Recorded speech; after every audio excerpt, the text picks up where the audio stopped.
کہ جب تم میں سے کسی کا لقمہ گر جائے بس چاہیے کہ وہ اس کو اٹھا لے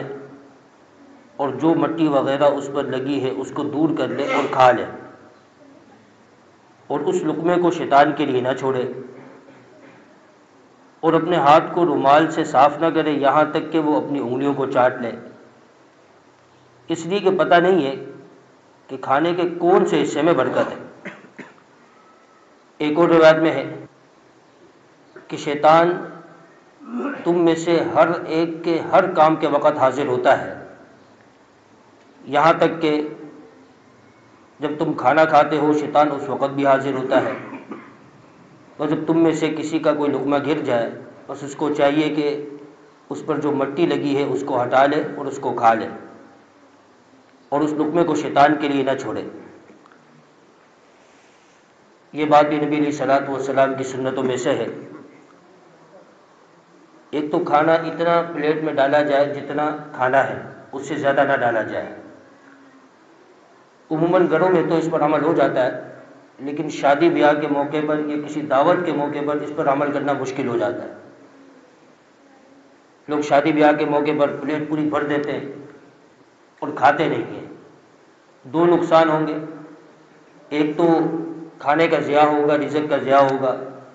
اور دوسرا اس نے اپنی ذات کے بارے میں اسراف کر لیا، جتنا کھانا تھا اس سے زیادہ ڈال لیا، یہ اسراف میں آ جائے گا۔ ہاں جتنا کھانا ہے اتنا ڈال لیا جائے، ختم ہو جائے دوبارہ ڈال لیا جائے۔ اس خیال سے کھانا زیادہ پلیٹ میں ڈال لینا کہ بعد میں ملے یا نہ ملے، تو انسان کھائے گا کتنا؟ جتنا اس نے کھانا ہے اتنا اس کے لیے کافی، اتنا ڈال لے، دوبارہ اٹھنے کی نوبت ہی پیش نہ آئے۔ اور اگر مختلف طرح کی چیزیں ہیں تو تھوڑی تھوڑی مقدار میں سب ڈال لیں۔ عموماً شادی بیاہ کے موقع پر رزق کا بہت زیادہ ضیاع ہوتا ہے، اللہ تبارک و تعالیٰ حفاظت فرمائے۔ اور پھر فرمایا کہ کھانا کھانے کے بعد پلیٹ کو بھی صاف کیا جائے، جس پلیٹ میں کھانا کھایا ہے اس کو بالکل صاف کر لیا جائے، اس میں کوئی ذرہ باقی نہ رہے، یہ نبی علیہ الصلوۃ والسلام کی سنتوں میں سے ہے۔ اور دوسرا، جن ہاتھوں کے ذریعے کھانا کھایا ہے، فرمایا کہ انگلیوں کے جو ذرات لگ جاتے ہیں، ہاتھ سے کھانا کھانا یہ نبی علیہ الصلوۃ والسلام کی سنت ہے۔ آج کل چمچ وغیرہ آ گئے، لیکن نبی علیہ الصلوۃ والسلام ہمیشہ ہاتھ سے کھانا تناول فرماتے تھے۔ تو انگلیوں کے جو ذرات لگ جاتے ہیں ان ذرات کو بھی چاٹ لیں، یہ بھی نبی علیہ الصلوۃ والسلام کی سنتوں میں سے ہے۔ اور تیسرا فرمایا کہ کھانا کھاتے کھاتے اگر کوئی لقمہ گر جائے، اگر وہ قابل استعمال ہے، مثلا اتنی تھوڑی بہت مٹی لگی ہے، قابل استعمال ہے، اس مٹی کو ہٹا کر کھا لے، یہ بھی نبی علیہ الصلوۃ والسلام کی سنت ہے۔ اگر وہ قابل استعمال نہیں ہے، مثلا کہ بہت زیادہ مٹی لگ گئی یا بہت زیادہ کوئی ایسا میل کچیل لگ گیا، اب وہ بیماریاں پھیلنے کا اندیشہ ہے، تو اس کو کسی محفوظ جگہ میں ڈال دیں کہ کوئی حیوان ہے اور اس کو آ کے کھا لے، یہ بھی نبی علیہ الصلوۃ والسلام کی سنتوں میں سے ہے۔ اور پھر یہ چوتھی سنت، جب کھانا کھا لیا، پلیٹ کو بھی صاف کر لیا، انگلیوں کو بھی صاف کر لیا، اب نبی علیہ الصلوۃ والسلام نے فرمایا کہ اب اس کو کھانے کی پوری برکت حاصل ہوگی، اب کوئی ایک ذرہ بھی اس کے کھانے کا ضائع نہیں ہوا۔ ممکن تھا کہ جو کھانا یہ پلیٹ میں چھوڑ دیتا اس میں برکت ہوتی، یہ بھی ممکن تھا کہ جو ذرات اس کے ہاتھ میں لگے رہ جاتے اور یہ چاٹنے سے پہلے اپنے ہاتھوں کو صاف کر لیتا، ممکن تھا اس میں برکت ہوتی۔ اور پانچواں فرمایا کہ تم میں سے جب بھی کوئی شخص کوئی کام کرتا ہے، شیطان ہر کام میں حاضر ہوتا ہے، چاہے وہ کوئی بھی کام ہو، حتیٰ کہ جب کھانا کھانے کے لیے بیٹھتے ہیں تو شیطان اس وقت بھی حاضر ہو جاتا ہے، اور وہ چاہتا ہے کہ کسی بھی طریقے سے کھانے کی جو سنتیں بندے سے فوت کروا دے، ختم کروا دے۔ جب تم میں سے کسی کا لقمہ گر جائے اس کو چاہیے کہ اٹھا لے، جو مٹی وغیرہ لگی ہے اس کو ہٹا لے اور اس کو کھا لے۔ علماء نے لکھا ہے کہ جب بچہ پیدا ہوتا ہے، حدیث مبارکہ میں آتا ہے جب بچہ پیدا ہوتا ہے پہلی جب وہ چیخ لگاتا ہے تو حدیث مبارکہ میں آتا ہے وہ شیطان کی چونٹی کی وجہ سے وہ چیخ لگاتا ہے، شیطان اس کو بتاتا ہے کہ دنیا میں بھی ہوں۔ اور پھر دوسرا فرمایا کہ علماء نے لکھا ہے، حدیث مبارکہ میں بھی آتا ہے کہ نبی علیہ الصلوۃ والسلام نے فرمایا کہ شیطان ابن آدم کی خون میں رگوں کی طرح دوڑ رہا ہے، خون میں رگوں کے اندر دوڑ رہا ہے۔ اور فرمایا کہ جب تک ہم اعمال کر کے، جب تک نیک اعمال کر کے یا نماز روزہ زکوٰۃ یا ذکر اذکار کر کے اس کو کمزور نہ کر لیں، بس وہ موقع کی تلاش میں ہے، اس کو ذرہ برابر موقع ملتا ہے اور وہ اعمال کو برباد کرتا ہے۔ وہ نیکی کے کام میں آئے گا، ریاکاری کا شائبہ ڈال دے گا، وہ نماز پڑھتے ہوئے نماز کے دوران آ جائے گا اور دل میں یہ خیال ڈال دے گا کہ بھی آپ اتنی اچھی نماز پڑھ رہے ہو، لوگ دیکھ کر آپ کی نماز کی تعریف کریں گے، اب وہ نماز کو ضائع کروا دے گا۔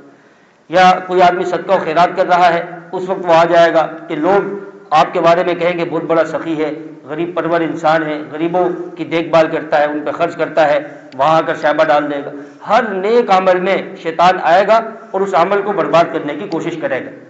کہ کسی طریقے سے فرمایا کہ اس سے یہ عمل برباد ہو جائے، جہاں اس کو 100 نیکیاں ملنی ہے وہاں 100 سے ہٹ کر 70 پہ آ جائے،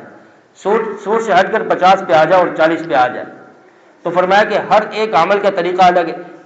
علماء نے لکھا ہے کہ جب آدمی نماز پڑھتا ہے شیطان آتا ہے، خیالات ڈالتا ہے دماغ میں، خیالات ڈالے گا، جو خشوع خضوع کی کیفیت ہوگی وہ اس کو ختم کروا دے گا۔ ظاہر ایک لو اللہ سے انسان لگاتا ہے، اللہ تبارک و تعالیٰ کے حضور سر بسجود ہوتا ہے، رکوع کرتا ہے، اب وہ کبھی رکوع میں آ کر کوئی خیال دنیا کا یا سجدے میں آ کر کوئی خیال دنیا کا ڈال دے گا، تاکہ وہ جو نماز میں خشوع و خضوع فوت ہو جائے اور نماز کی جو حلاوت ہے وہ اس سے فوت ہو جائے۔ کیوں بزرگان دین نے لکھا ہے کہ ہر نیک عمل کا اللہ تبارک و تعالیٰ نے الگ حلاوت رکھی ہے۔ حج کی الگ حلاوت ہے، نماز کی الگ حلاوت ہے، ذکر اور قرآن کی تلاوت کی الگ حلاوت ہے، اور جتنے نیک اعمال ہیں روزہ انسان رکھتا ہے اس کی الگ حلاوت ہے۔ ہر ایک عمل کا ذائقہ ہے اور ایک ایمان کا ذائقہ ہے۔ اب یہ شیطان آئے گا، وہ نیک اعمال کا جو ذائقہ ہے، نیک اعمال میں جس کیفیت سے خشوع خضوع پیدا ہوتا ہے اس کیفیت کو یہ شیطان ختم کر دے گا،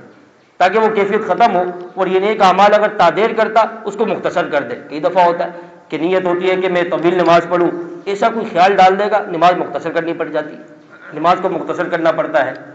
ایسا روزہ رکھنے کو جی چاہتا ہے رمضان کے علاوہ بھی، لیکن ایسی ضروریات اور ایسی ہواجات دل و دماغ میں ڈال دے گا، اب وہ روزہ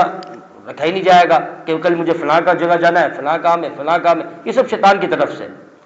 اور علماء نے لکھا ہے کہ وسوسہ ریاکاری نہیں ہوتا۔ بعض اوقات انسان نیک اعمال اس لیے بھی چھوڑ دیتا ہے کہ شیطان کی طرف سے ریاکاری کے وسوسے آتے ہیں۔ علماء نے لکھا یہ نیک اعمال سے دور کر رہا ہے۔ جب ریاکاری کا وسوسہ آئے تو فوراً اس نیک عمل کو کر لیا جائے۔ اب شیطان اس کو روکنا چاہ رہا ہے ریاکاری کا وسوسہ ڈال کے کہ بھئی اگر تم یہ کام کرو گے تو لوگ دیکھ کر کیا کہیں گے، تم فلاں ایک کام کرو گے لوگ آپ کی تعریف کریں گے۔ اب یہ شیطان وسوسہ ڈال رہا ہے، شیطان اس کو نیک عمل کرنا نہیں دینا چاہ رہا۔ تو فرمایا کہ جب وسوسہ ریاکاری آ جائے بالخصوص عبادت کے وقت اس عبادت کو ضرور کیا جائے، یہ شیطان کی طرف سے اس کے حد کرنے میں نہ آیا جائے۔